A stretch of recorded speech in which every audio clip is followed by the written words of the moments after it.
Amigos, ¿cómo están? Este es Carlos Oñoro de Historias Rockeras y esta es nuestra segunda parte de la entrevista que hicimos con Adrián Barilari, la gran voz de Rata Blanca y también quien tiene una gran carrera al solitario. Nos sorprendimos mucho al saber que había contraído COVID en la primera parte de nuestra entrevista y aquí nos adentramos más en la historia, en su carrera. Sin mucha más introducción, aquí está con nosotros Adrián Barilari. Adrián, mencionaste que no te podías quedar ya en tu casa. Es decir, Rata Blanca, yo creo que el caso de Rata Blanca es único. No sé si en Sudamérica, incluso en España, Rata Blanca, ¿cuántos conciertos se pone o se ponía al año durante los últimos 20 años? ¿Al año? No me puse a contarlos, pero entre giras en Latinoamérica, Argentina, Estados Unidos, Centroamérica, yo creo que estábamos en un promedio de 70 conciertos. Imagínate. No sé, 80, no te puedo decir, algunos años más, algunos años menos, o más, tal vez. Claro, digamos. Sí, ha habido épocas donde ha sido incluso mucho más fuerte y esa es una de las cosas más sorprendentes, porque no solamente es la costumbre mental, tu instrumento eres tú, tu cuerpo es el instrumento. ¿Cómo haces para aguantar, Adrián, ese tren de conciertos seguidos y de ir hasta arriba en las canciones? ¿Qué pasa ahí? ¿Cómo es? ¿Qué es lo que te tomas? ¿Dónde se vende?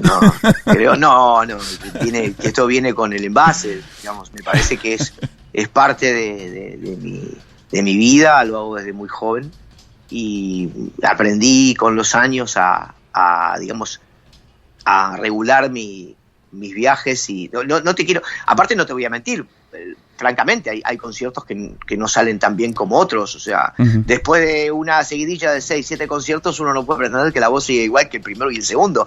Esto es una realidad. Lo que pasa es que hay técnicas que se pueden utilizar o bueno, porque entre viaje y viaje el cuerpo no descansa, pero bueno, yo tengo la posibilidad de ir administrando eso. Aprendí a hacerlo con los años. Y no solo los conciertos de Rata Blanca, yo tengo mi banda de canciones doradas y también tengo mi banda solista de hard rock, vos lo sabés bien. Sí, señor. También en los momentos que Rata no trabaja, yo lo hago, porque es mi mundo, es mi vida. Yo nací para hacer esto, o sea, soy un personaje de fines de semana, de viajar, de tocar todos los fines de semana y de viajar por el mundo, si es posible, haciendo música. Es mi profesión y la amo, o sea... Y quiero hacerlo, ya tengo una edad donde quiero hacer todo lo que más puedo, porque vaya a saber hasta cuándo pueda seguir cantando como lo hago hasta ahora. Entonces quiero aprovecharlo, no quiero desperdiciar el tiempo. Lamentablemente esta enfermedad nos detuvo y recién ahora estamos nuevamente comenzando, pero no es bueno para nadie no poder hacer y sentirse inútil, ¿no? Que es lo peor que le puede pasar al ser humano. Sí, o simplemente desplazado, sin un lugar, sin tener un lugar donde caber. No cabe uno en la sociedad. Y la incertidumbre. Ajá. Porque si a mí me dicen, bueno, en tal mes o en tal fecha vas a poder, acá no es el día a día, no se sabe realmente cuándo va a terminar todo de estar bien.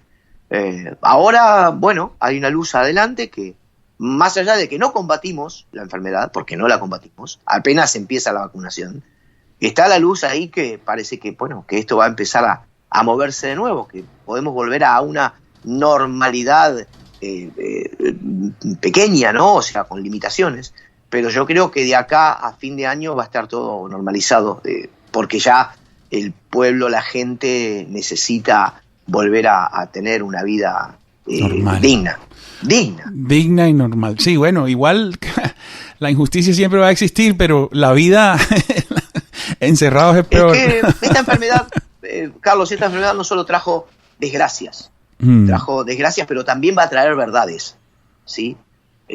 Van a surgir un montón de situaciones que nos va a abrir los ojos al pueblo, a la gente, a los seres humanos, y nos vamos a dar cuenta quién nos gobierna, cómo nos gobierna y por qué, ¿sí? Y vamos a ver si despertamos también, ¿no? Hablan de una nueva normalidad. Bueno, la nueva normalidad tiene que ver para ambos aspectos, ¿no? Para que nos cuidemos y para que empecemos a entender de que el mundo cambia, y también tenemos que empezar a entender que los gobiernos a veces no son lo que creemos que son. Wow, así es. Muchos de nosotros nos ponemos los audífonos a todo volumen para evitar pensar en todo eso, pero es inevitable, ¿no? Inevitable. Es inevitable inevitable. porque incluso llega un momento que el audífono no suple a la canción en vivo, no suple la adrenalina, no suple la alegría, Así es. no suple el aplauso. Yo hice en octubre un streaming donde le pedí a los fans a través de las páginas de Facebook e Instagram que mandaran aplausos, ellos mismos grabados, y yo los retomé a todos, y todos los aplausos de los fans fueron colocados detrás de cada canción, pero eran aplausos reales, de los propios fans, y ellos lo hicieron, pero era necesario. Wow. Es tu vida el escenario y estar enfrente de la gente. Pero es como ir a esperar la puesta del sol y que no salga, ¿no? Claro, así es. Wow. Adrián, ¿tú eres el mayor en Rata Blanca o no? Junto con Walter, creo que soy el mayor, sí. Da. Pero, y cuando llegas a Rata, ya tienes un camino recorrido, ya eres Adrián, ya sabes cantar como siempre te escuchamos cantar. ¿Cómo fue tu proceso? Fue un proceso, como dijiste vos, largo. Proceso de 22, 23 años. Yo empecé a cantar a los 6 años y todo eso, desde los 6 años hasta mis 29, fueron procesos de aprendizaje, de entender, de aprender, no de estudiar, porque yo no estudié música, no estudié canto, pero la calle me enseñó, o sea, todos esos años, nunca dejé de cantar de los 6 años hasta hoy, lo hice toda la vida, era como que cuanto menos lo intentaba, más me aparecía la oportunidad. No sé si me explico bien. Yo cuando era muy pequeño tenía mucha pena de cantar, me daba mucha vergüenza. Yo no quería subir un escenario, mi familia apoyaba esto y yo no quería, no lo quería, no me sentía cómodo. Y a partir de los 12 años, en la escuela primaria, me empecé a dar cuenta que era lo que me gustaba. O sea, cambió mi situación. Y yo, porque a mí me hacían cantar en la escuela primaria, me hacían cantar en cumpleaños de amigos, cumpleaños familiares, todo mi mundo era Adrián, cantá a lo que fuere. Yo canté folclore, canté melódico, canté pop, canté rock, canté algo de ópera, digamos, canzoneta italiana, porque mi abuelo era cantante de ópera y obviamente está en mi gen, y digamos todos esos años, cuando hice el servicio militar, también me la pasé cantando. Y todo eso fue un aprendizaje. O sea, golpeé puertas, golpeé ventanas, se cerraban casi todas para hacer algo con la música. Tuve bandas caseras, tuve bandas de barrio, de ciudad. Llegué a tener 3 bandas juntas, a la vez 4. Toqué en bares, toqué en teatros, pagué para tocar. Qué sé yo. Digamos, cuando digo tocar es cantar, ¿no? Claro. Y toda mi juventud, mi adolescencia fue eso. Y empezar a componer y tocar guitarra, aprendí a tocar guitarra por mis propios medios para poder componer canciones, concursos, como hoy sería La Voz, en aquella época eran concursos de canto, he ganado algunos, he perdido otros. La verdad que si miro para atrás, todo fue un aprendizaje, ¿no? Todo ese aprendizaje, cuando entré a Rata Blanca, ahí me di cuenta que lo tenía que aplicar. Y después de ingresar a Rata Blanca, empecé a tener un nombre casi propio, y ya después todo ese aprendizaje también me sirvió para aplicar en el profesionalismo y seguir aprendiendo mucho más ya dentro de la banda, que era a otro nivel, y hasta el día de hoy sigo aprendiendo, no creas que uno sabe todo. Yo siempre investigo y siempre digo que uno tiene que cuidarse porque la voz va cambiando con los años. Así es. Que, yo no soy el mismo cantante que era hace 30 años atrás, por supuesto. Claro. Adrián, cuando dices a otro nivel, es decir, tú llegas a Rata y es una banda profesional, ¿tú sientes eso? Rata ya tenía un disco en la calle, en las bateas, y sonaba en radios, y tocaba empezaba a tocar en teatros. Así que yo ingreso en el momento creo que indicado, ¿no? Porque entré para Magos, Espadas y Rosas en el 89-90, y ese fue el disco que de alguna manera catapultó a nivel internacional a la banda. Así es, incluso al escuchar el primer disco se nota que tal vez el punto débil, ¿no? Por decirlo de alguna forma, porque ese es un gran disco de todas maneras, el punto débil estaba en la voz, y cuando llegas es súper notoria la diferencia. Tu voz está a la par del virtuosismo y del profesionalismo de la banda, y es como una especie de magia lo que sucede ahí, ¿no? Sí, yo creo que el primer disco fue, o es, al día de hoy es épico, ¿no? Así Digamos, es. Cualquier banda creo que se precia de tener un primer disco donde seguramente hoy lo volvería a grabar gustoso y con toda la tecnología, ¿no? Pero ese disco es épico, no se va a tocar, no se va a cambiar, porque fue el disco que abrió una puerta a Rata Blanca en Argentina, primero, ¿no? Como banda de hard rock metal, que no existía prácticamente. Los primeros. Esa opción, ¿no? No se podía tocar en teatros, no se podía sonar en radio, era muy difícil para una banda de estas características. Y esa era la idea, Magos tocar en teatros, ¿no? Claro. Y Magos, Espadas y Rosas terminó siendo la puerta grande, ¿no? El primer disco creo que abrió una puertita. Es más, había un convenio con la disquera que yo sé, me han contado, que el arreglo era que si ese primer disco lograba vender en una cantidad de tiempo X más de 3.000 copias, se hacía un segundo disco. Y obviamente superó la cantidad en mucho menos tiempo, por eso tuvieron que cumplir con un segundo disco, y después ya se disparó todo. Magos, Espadas y Rosas fue muy pronto disco de oro, disco de platino, doble platino en menos de un año. O sea, sí. Fue una carrera apoteótica de locura total, digamos, lo que hizo aquel disco, ¿no?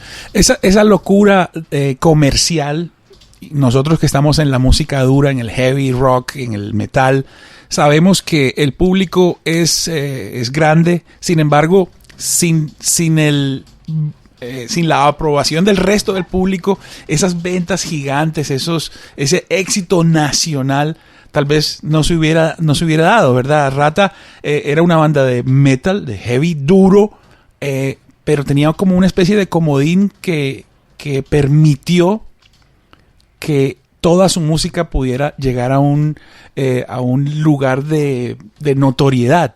Estamos hablando de Mujer Amante, ¿o me equivoco? Sí, no, de cierta forma no te equivocás. Lo que pasa es que la propuesta de Rata ya era diferente desde los comienzos. La idea de Walter, y digo Walter porque él fue el ideólogo de la banda, así es, era poner todo su cancionero en Europa. Digamos, su pretensión con el primer disco era ir a grabar a Abbey Road y mostrarlo en fuera del país. Alguien en algún momento le dijo, pero primero probemos acá, porque no cantaban en inglés. Así es. Digamos, Walter siempre tuvo influencias musicales, y esto lo cuenta él siempre, con bandas inglesas, ¿no? De heavy metal en inglés, como AC/DC, Deep Purple, Rainbow, todas las tuvimos. O sea, de hecho, yo también consumí la música de Judas Priest durante muchísimos años, de AC/DC, de Aerosmith, o bandas como Iron Maiden, ¿no? Y las influencias son evidentes. Pero alguien lo aconsejó de que probara suerte aquí en Argentina, y pasó lo que pasó con el primer disco. Y luego ya el segundo disco tenía una proyección mucho más ambiciosa, de que era poder llegar a Latinoamérica y poder llegar a todo el país, algo que era bastante complicado porque no había distribución discográfica, no existía todavía, había cassette solamente. Estamos hablando de Guerrero del Arcoíris. Estamos hablando de Magos y Espadas. De Magos y Espadas. Y bueno, obviamente sí, había una puesta en escena importante también, ¿no? Porque mirábamos mucho el ropaje, la vestimenta, tener en cuenta de poder tocar en un teatro con una puesta en escena, no a teatro pelado, no tener incluso, digamos, la posibilidad de armar un castillo, aunque fuese de cartón, arriba de un escenario, pero mostrar una puesta en escena importante, cosa que era muy difícil. Aquí no te dejaban tocar en teatros, menos esa música. Entonces la apuesta, cuando la empresa Polydor, discográfica, escucha Magos, Espadas y Rosas, descubre que el disco era corto en tiempo. No recuerdo bien cuántas canciones tiene ese disco, ahora no lo tengo a mano, pero son pocas. Creo que son 7 canciones. Así es. Y era poco tiempo de disco. Y la empresa exigía unos minutos más. Ahí fue donde ingresó Mujer Amante. Mujer Amante no estaba dentro de la posibilidad de ingresar a Magos, Espadas y Rosas, porque era una balada a medio tiempo y ya había una balada en el disco. Entonces no queríamos saturar con baladas, queríamos salir con Días Duros y Magos, Espadas, como La Leyenda del Hada y el Mago. Y así fue como salió el primer corte, ¿no? Así que se ingresó Mujer Amante por una cuestión de pedido contractual. Sí, aquí estoy viendo que si bien el disco tiene 9 canciones, Preludio Obsesivo y Otoño Medieval, pues son como unos temas instrumentales, ¿no? Claro, son instrumentales que en realidad sumaban tiempo, pero no eran canciones con letra. Y la empresa contractualmente exigía una cantidad de tiempo determinado. Por eso ingresa Mujer Amante, que dura 6 minutos más. Mujer Amante dura 6 minutos y pico. Cosa que después también era difícil que la radio pasara el tema completo. O sea, se dio hasta esa anomalía, ¿no? Las radios no pasaban temas muy largos. Sí, eso. Pero bueno, ahí está. Ahí tenés lo que sucedió. Después no lo contamos nosotros, lo contó el público. Así es. Mujer Amante hizo su camino propio, ¿no? Mujer Amante, tú participas en la composición de esa canción, ¿no? Sí, casualmente o no casualmente. Yo le pedí a Walter en un momento determinado que me hubiese gustado componer, ayudar en la composición. Tenía ganas de escribir. Y él me dio la posibilidad diciéndome, acá tengo una melodía que no era esta, era otra, no era esta que conocemos hoy. Yo le había puesto como nombre Estrella Fugaz a la letra, porque iba en otra canción que él me había dado. Y cuando la lee, se le ocurre pensar que podía ingresar a esta otra canción, que era la melodía de Mujer Amante, que estaba ahí, guardada en algún rincón, que de hecho la empezamos a ensayar en la sala antes de grabarla. Él hizo algunos arreglos, y yo recuerdo muy bien una anécdota muy linda que el dueño de la sala de ensayo, cada vez que entraba y escuchaba esa canción, decía, este tema tiene olor a dinero. Él lo decía, él venía y decía eso, y nosotros nos reíamos porque sabíamos, sí que era una buena canción, pero era muy melosa para el disco. O sea, sabíamos también que queríamos salir con un disco potente, con un Metal, Mouse, con un heavy, con un Días Duros, con una leyenda además de La Hada y el Mago. Que eso de la bruja, haz tu jugada, por favor. Bruja, claro. De hecho, la letra de Mujer Amante, yo la hice sobre la melodía de Haz tu jugada. ¿Sí? Que después se transformó en otra cosa. Pero incluso si uno la canta un poco arriba, coincide bastante. Nada, las cosas fueron cambiando y Mujer Amante, como te vuelvo a repetir, ingresa casi por la puerta trasera, sin pensar nosotros que podía haber sucedido, o tal vez yo por lo menos no lo pensé, pero quizás alguien sí. Y bueno, ahí estaban los resultados, ¿no? Abrió puertas, fue abriendo puertas todo el tiempo. No solo eso, creo que el disco en general, No, es un discazo. Es un disco que va a quedar ahí, está rankeado uno de los mejores discos de heavy metal de Sudamérica, supongo, así que nada, hizo su camino. Está claro que la balada les abrió puertas, pero ustedes pudieron contagiar a la gente con lo suyo, ¿no? Sí, de hecho, siempre nos ha pasado en aquel momento, en los 90, cuando íbamos a hacer shows en vivo, tuvimos que hacer un cambio de lista, de set list, porque si tocábamos Mujer Amante muy arriba, el del service, la gente la escuchaba y terminaba el show para ellos, se iban. Entonces dijimos, bueno, vamos a dejarla al final, y así quedó para siempre que tocábamos Mujer Amante y La Leyenda del Hada y el Mago, o sea, como finales, ¿no? De si último. No escuchaba lo demás, claro. Claro, bueno, y esto trajo problemas con los demás grupos, con la escena del rock que hace Rata Blanca tocando por allá en tal sitio, cosas de esas.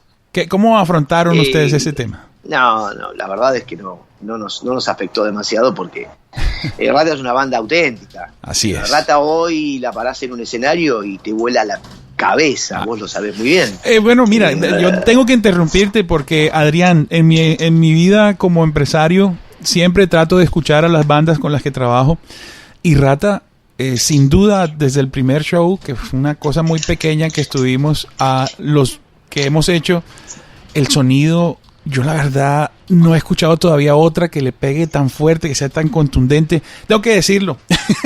No es mentira, no, pero es mi aparte, experiencia. A mí, la historia me da un poco la razón. Hemos tocado al lado de los más grandes. Y sí. En tantos años. Sí. Hemos tocado al lado de Judas Priest, de White Knight, de AC/DC, de Ozzy Osbourne. Hemos tenido artistas internacionales tocando con nosotros.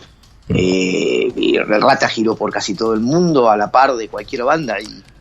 Y lo hacemos en español, porque yo soy un defensor también de eso. Yo no canto en inglés y siempre orgulloso de poder hacerlo. Entonces, digo, a nosotros, más allá de las canciones, que sí, son buenas, obviamente, el espaldarazo nos lo dio también el hecho de que sale desde Argentina una banda de heavy metal al mundo. Y no puedo comparar, no encontré una comparación, falsa modestia la mía, pero que haya una banda en Latinoamérica, que puedo nombrar quizás a Kraken, Sí. que esté a la altura, ¿no? Que yo haya conocido, y he conocido muchas, pero a la altura de Rata Blanca, la verdad que desde Latinoamérica no he conocido. De hecho, Rata ha salido a Latinoamérica como banda casi única de heavy metal, ¿no?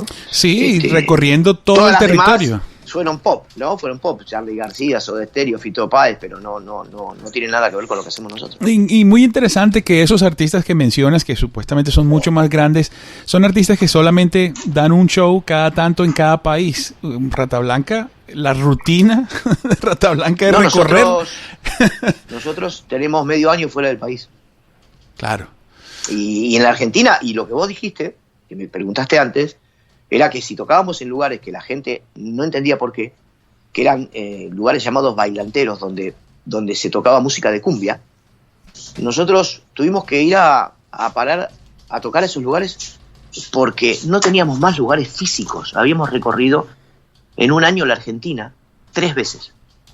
No sé si esto te da una pauta Claro. de cuánto tocábamos en esa época. 3 veces habíamos tocado en las 24 provincias en el año. O sea que habíamos recorrido en un año 3 veces el país, en las 24 provincias. Y sucedía que ya no nos llamaban para tocar, porque habíamos tocado. En un año recuerdo haber hecho 7 estadios de obras, en un año. 7 obras. 7 estadios de obras en un solo año. Entonces, como nosotros somos una banda de tocar todos los fines de semana, nosotros no teníamos lugar físico y empezamos a usar estos lugares llamados bailanteros, que eran lugares de 2.000, 3.000 personas en el conurbano de la capital, en el conurbano de Buenos Aires, donde solo se escuchaba cumbia y nosotros íbamos a tocar heavy metal. Y la prensa se encargaba de decir que nosotros no hacíamos más heavy metal, toda una farsa, porque nosotros íbamos y le partíamos la cabeza a la gente con una entrada absolutamente accesible, porque nos servía mucho a nosotros, porque había gente que no podía acceder a un Luna Park, Claro. porque las entradas eran muy costosas. Entonces nosotros lo que hicimos fue ir a los lugares, a los lugares donde la gente, digamos, de menor recurso, tenía un espacio y lo ocupábamos y poníamos una entrada accesible, una banda de heavy metal nacional tocando en lugares donde la gente no podía acceder con una entrada muy cara, y tocábamos 1 hora y media, 2 horas para 2.000 personas, que eran 2.000 personas que venían a ver a Rata Blanca. Terminábamos de tocar nosotros y se iba esta gente y entraban otras 2.000 personas para ver el show de cumbia. Que empezaba a las 3, 4 de la mañana. El artista que exacto. Qué buena idea, qué gran idea. Anecdótico, pero que la prensa, digamos, amarilla se encargaba de vender, ¿no? Obviamente. Adrián, ¿se repite ese éxito en Guerrero? Sí. Guerrero es una continuación. Sí, porque Guerrero se hizo sobre la marcha, sobre la propia gira. Sobre la propia gira de Magos, Espadas y Rosas se creó Guerrero del Arcoíris. Se hizo la gira por el Camino del Sol, creo que fue. Así es. También se juntaron 2 giras a la vez y creamos. No teníamos tiempo de estar en estudio para crear un segundo disco, o un tercer disco, en este caso, segundo para mí, y se hacía en gira. Walter se encerraba en la habitación del hotel a componer, componíamos, íbamos estudiándonos y nos juntábamos en una habitación mientras estábamos en gira, ¿no? La banda tuvo 3 años totalmente alocados. Fueron 3 años del 90 al 93, hasta que yo me fui, que era un tren que no tenía estaciones donde parar, o sea, no tenía freno. Wow. Así que imagínate que se hicieron prácticamente, incluso el libro oculto prácticamente se armó también en una gira española. Siempre de gira, siempre. Sí, no. Yo recuerdo a mi mujer me contó en un año, por almanaque, 120 días en mi casa. Wow. De 365. Los demás no estuve. Claro. Los demás no estuve. Y de hecho perdí la infancia, el crecimiento de alguno de mis hijos, bueno, etcétera, etcétera, etcétera. Por eso yo también, luego de 3 años de girar por el mundo, decidí bajarme porque no la podía sostener. No podía sostenerme en esa tesitura, ¿no? O sea, una banda que giraba continuamente y no generaba tampoco ingresos importantes, porque la verdad era invertir. La banda era ir para adelante y ganar terreno. O sea, lo que necesitaba Rata Blanca era ganar terreno. Obviamente, esos resultados se vieron después, ¿no? Con los años. Claro. La banda sembró durante 3 años. Y te fuiste, porque... Y porque mi cuerpo y mi cabeza no iban a soportar mucho tiempo más. Yo tenía un chico de 4 años en casa, una familia, y me la pasaba de gira y realmente se hacía tedioso, denso y muy pesado. Y bueno, nada, una vez enfermó Alan y yo decidí bajarme porque estaba muy lejos y necesitaba volver a retomar mi vida, ¿no? Y, wow, es un tema, ¿no? Porque esa voz de Rata Blanca en esos 2 discos y medio, por decirlo de alguna forma, claramente hoy desde la retrospectiva lo vemos como es, pero en ese momento debió ser un impacto muy fuerte para el grupo que te fueras. Para todos, para mí también, pero yo creo que algo me iluminó y me dijo, salite ya, porque yo no iba a poder seguir. No, mentalmente y físicamente mi cuerpo no estaban en condiciones de seguir, porque si no la gira hubiera seguido, no hubiéramos parado. Digamos, hubiese habido una rotura importante en mí a nivel cuerdas vocales. No te olvides que nosotros estábamos de gira en España y a su vez grabando el libro oculto. O sea, mientras girábamos, grabábamos discos, era una locura. Pues yo tenía que terminar los shows y meterme en estudio. Eso realmente no se lo voy a hacer a nadie. Porque por la voz, obviamente, ¿no? Y así todo, yo terminé de grabar ese disco, cumplí con los requisitos y los requerimientos de la banda. No es que los abandoné, claro, pero sí renuncié. Terminé de grabar el disco, lo presentamos, incluso lo presentamos aquí en Obras. Y después de ese Obras sí, definitivamente me salí porque no podía seguir ni mentalmente ni físicamente. Alguien le tenía que poner un freno y obviamente fui yo. Ellos siguieron, por supuesto, con otro cantante, un tiempo más. Varios. Pero bueno, sí, pero a ver, yo también sabía profundamente en mi ser que lo hacía por una necesidad imperiosa de recuperarme, de recuperar mi vida, y con la esperanza de saber que había tela para cortar, mucha tela para cortar. O sea, tú pensaste, cuando te vas, tú piensas, en unos años vamos a volver y vamos a ser mucho más grandes. Lo supe, no sé si más grandes, pero lo supe, interiormente lo supe. Yo dije, yo sé que con el tiempo esto va a regresar y va a volver a hacerlo algo más, porque yo sabía que quedaban cosas por hacer. El mundo se había abierto. Adrián, se había abierto en esa época. Cuando te vas es cuando está el grunge empezando a acabar con el hard rock, que se va Dickinson, que se va y el libro Rob Halford.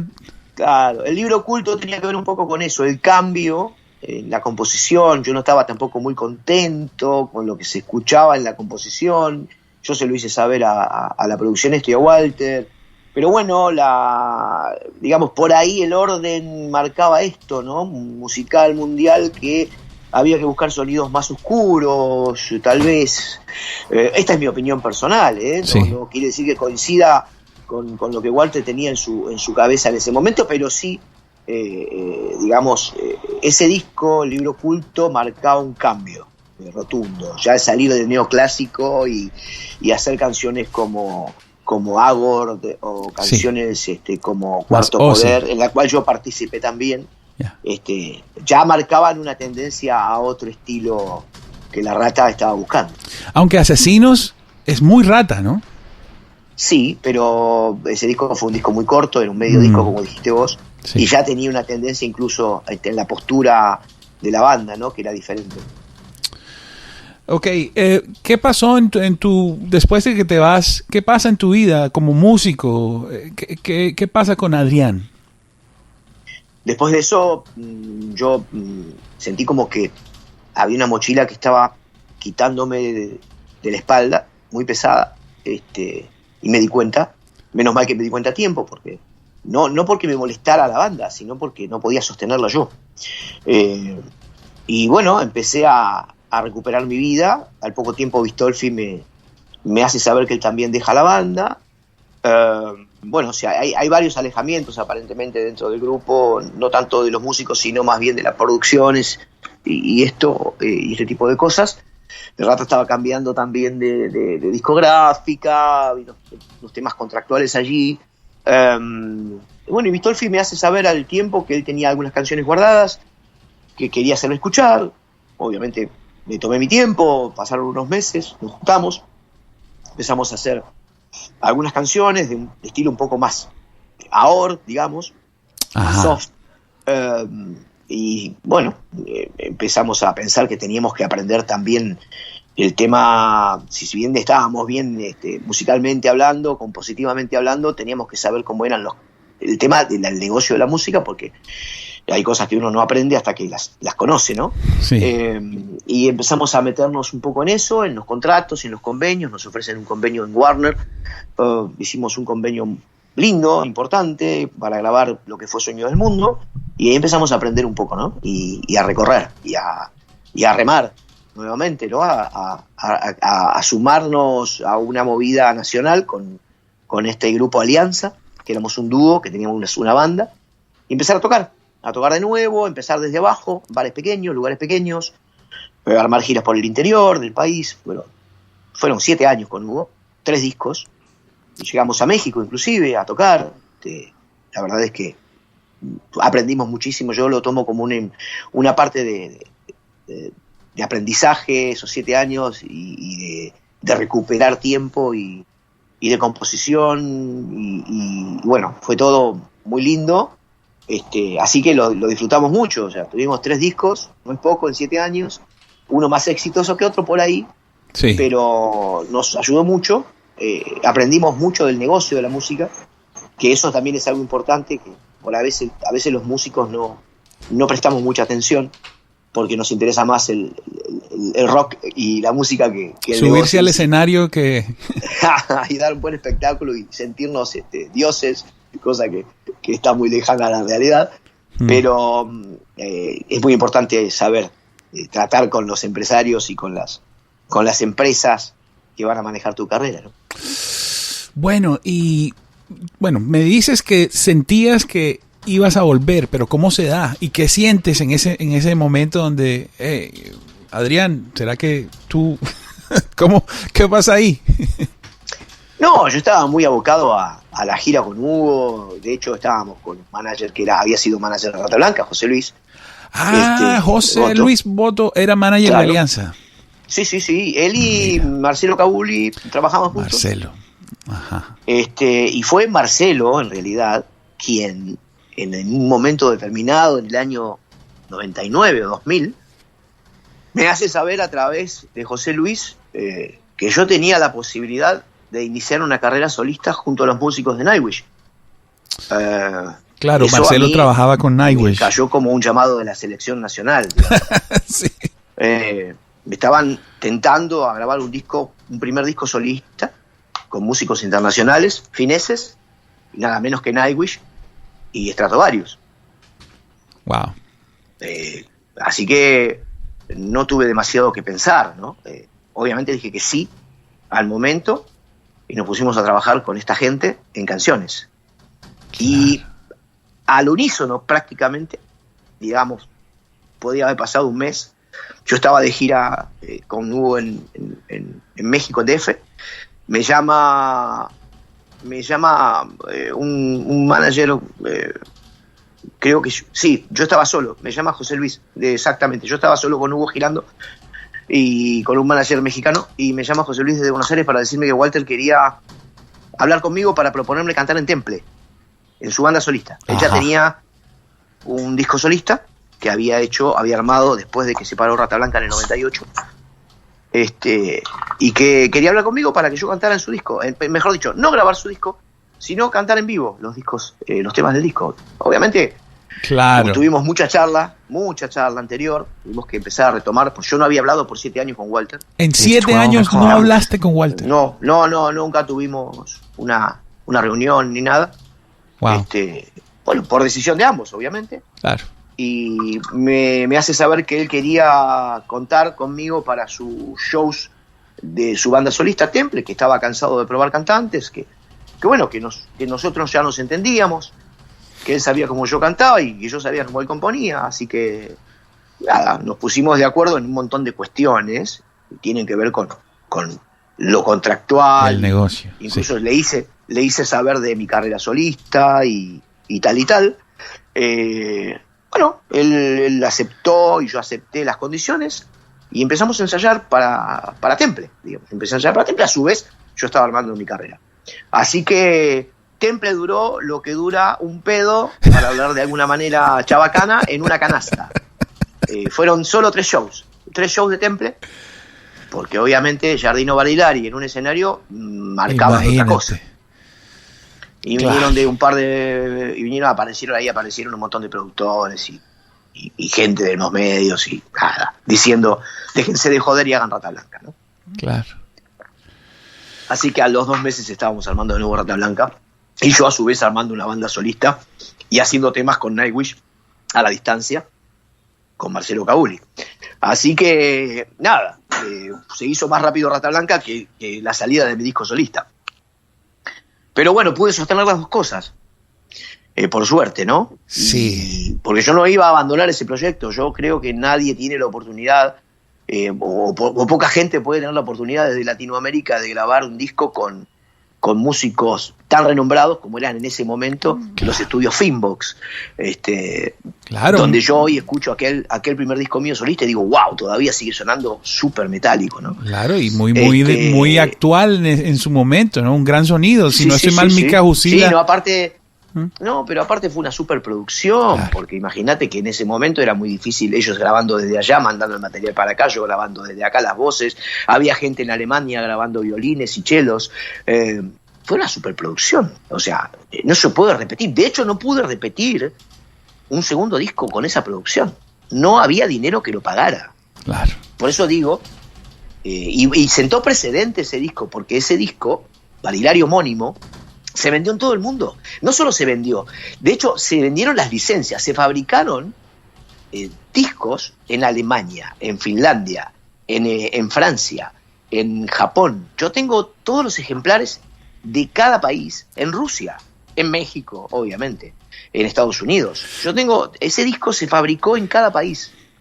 Wow. Y yo lo canté en inglés, fue el primer disco que canté en inglés, porque la única, la única exigencia que me ponía la producción, o Cabuli, era que sí o sí necesitara cantarlo en inglés, porque él quería, claro, internacionalizar, que se escuchara en todo el mundo. Claro. Exacto. Lo canté en inglés muy mal, por cierto, ¿no?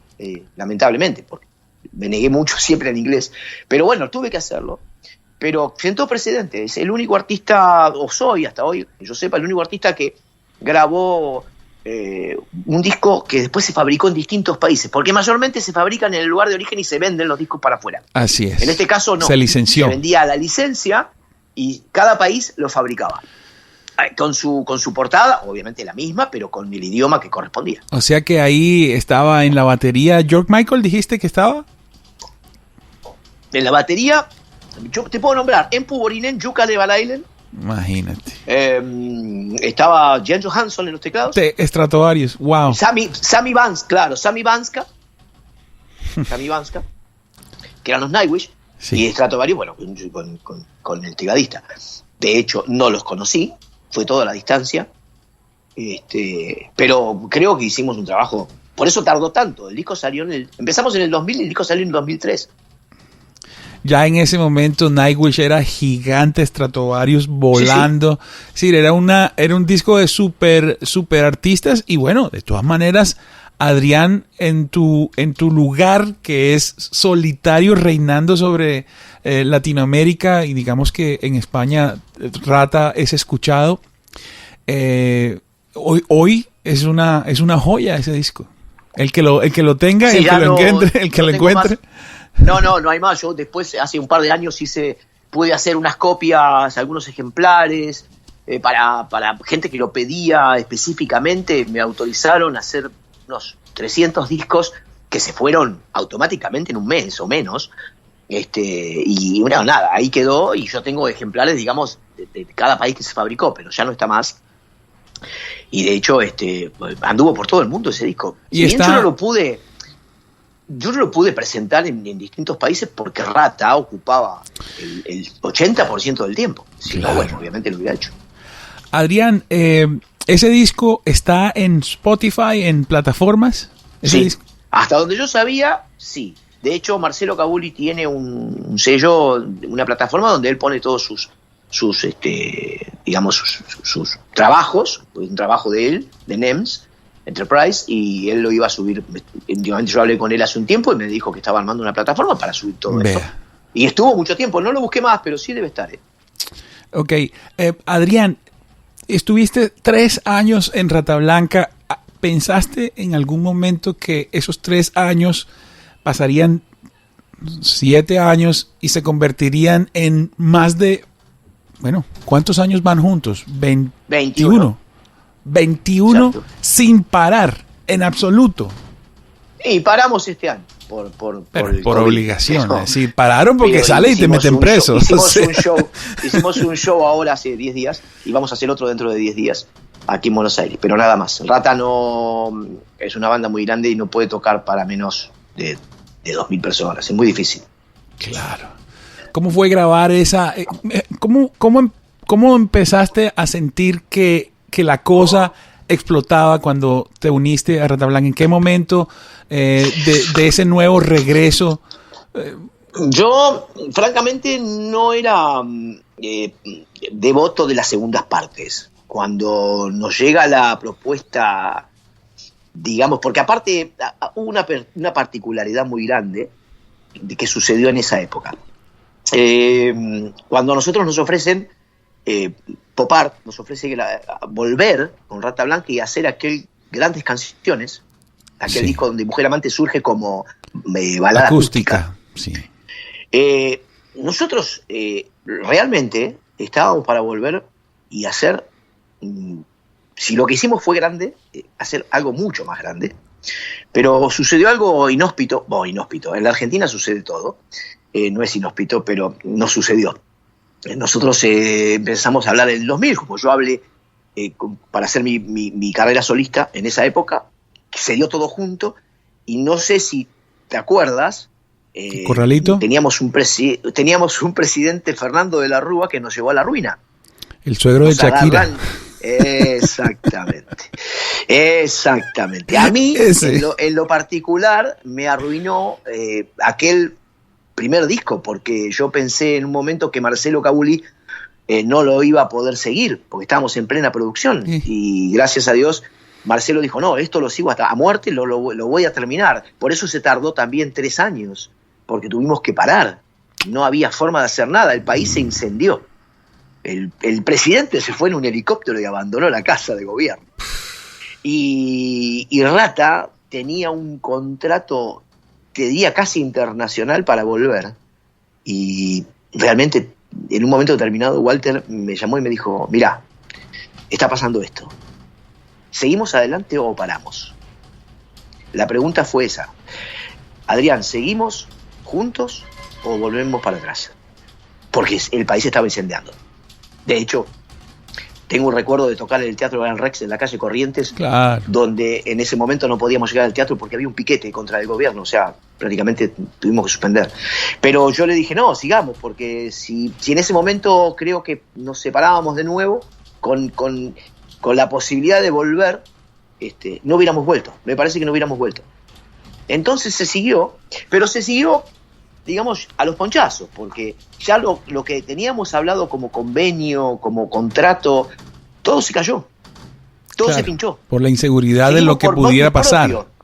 seguimos por motus propio. Digamos, como para decir, bueno, volvemos, y si volvemos con dudas no podemos volver. Teníamos que volver sí o sí, rotundamente, o no volver. ¿Por qué? Porque el país se había fundido. Le habían quitado a la gente sus ahorros. Claro. No había dinero. El dólar era 1-1 y al día siguiente era 1 contra 3. Y al día siguiente, claro, era una locura total, o más. Wow. O más. Era una, no hay forma de explicarlo en números, ¿sí? Nada. Yo no sé si fue una luz o qué, que a mí cuando Walter me pregunta, yo le dije, sigamos. Si bien yo no creía en las segundas partes, como te dije antes, cuando empezamos a sonar, que llamamos a Guillermo Sánchez de nuevo, a que venga a participar en la segunda vuelta de Rata Blanca, o al Mar 3 de Rata Blanca, creo que era ya, el Mar 4. Y llamamos a Berdichevsky, llamamos a Robert, llamamos a Bistolfi. Los que volvieron fueron Bistolfi y Guillermo. Los demás no quisieron volver. Así que se armó un Rata Blanca con un Escarcera en la batería. Y con obviamente, ya montada con nuevas ideas, con nuevas canciones, ¿no? Hicimos aquel Grandes Canciones, que gracias a una radio nacional, porque también hay que decirlo, la Mega, una radio de rock nacional donde pasa música en español todo el tiempo, a nosotros nos dio un espaldarazo muy grande. ¿Esa época es la emisora nacida de las Malvinas? No, es una emisora que nació en el 2000 junto con nosotros, prácticamente con la reunión nuestra, y cuando empezaron su programación, el 30% de la música era de Rata Blanca. Y la gente se volvió loca. Y eso metió mucha presión de nuevo, y tengo que reconocer que esa segunda vuelta nos llevó a todos lados. O sea, bueno, vos lo sabés. Sí, claro. Recorrimos ahí empezó otra vez el recorrido del país, salir al exterior, México de por medio, España. Bueno, o sea, la verdad que se me mezclan las fechas, claro, pero no paramos más con todo lo que teníamos en contra, ¿no? Porque la verdad que tuvimos mala suerte en ese sentido, porque francamente yo creo que si no hubiese pasado lo que pasó en el país, esta banda podría estar instalada hoy en cualquier lugar del mundo, francamente. Instalada, digo, de quedarse a tocar en cualquier país del mundo. Wow. Bueno, sabemos que Walter es digamos que el director de la banda, el director musical, es compositor de la mayor parte de las canciones. Sí. Pero tú estás también participando y me gustaría que nos contaras dónde está tu aporte, cuáles son esas canciones de Rata donde Adrián está y es protagonista. Yo aporté en principio los 3 primeros años en algunas canciones, en los 3 discos. Uh-huh.